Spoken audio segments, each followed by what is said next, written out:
Recuerda siempre que en los diálogos vemos contenido que hemos visto durante la semana. Entonces, that's amazing. Eso es maravilloso.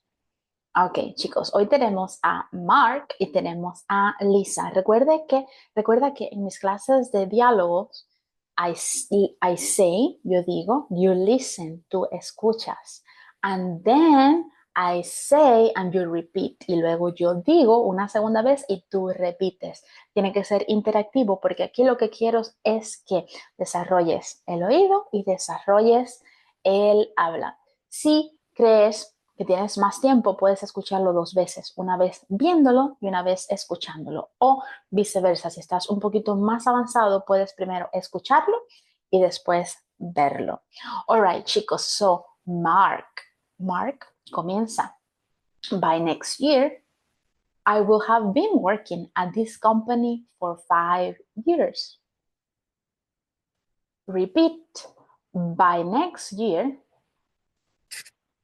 I will have been working at this company for 5 years. Lisa, wow, that's a long time. Are you going to keep working there? Wow, that's a long time. Are you going to keep working there? Mark, I think so, but I'm also going to start taking some online courses. Mark, he says, I think so. Repeat, I think so, but I'm also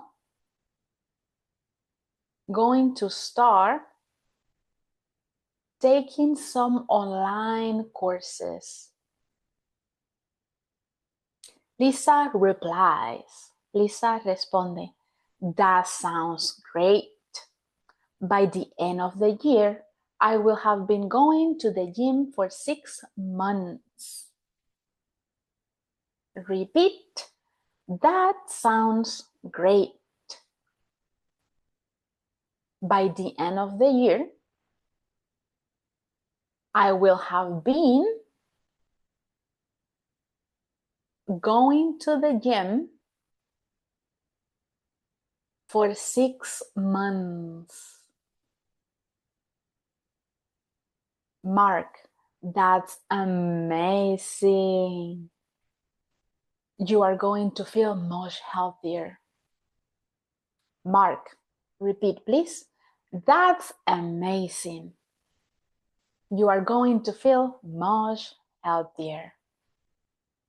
Ok, chicos, eso es todo por hoy. Si no te has visto las clases de esta semana, te las dejo abajo. Por aquí te voy a dejar la última clase que vimos. Muchísimas gracias por estar. Te veo en la próxima clase, que vamos a empezar cosas nuevas esta semana, porque hemos terminado con un montón de tiempos súper interesantes, como lo llama la teacher Nara. Y ahora vamos a cambiar un poco. Vamos a ver cosas más simples. Muchísimas gracias por estar. I see you then. I see you then. Te veo luego. Bye bye.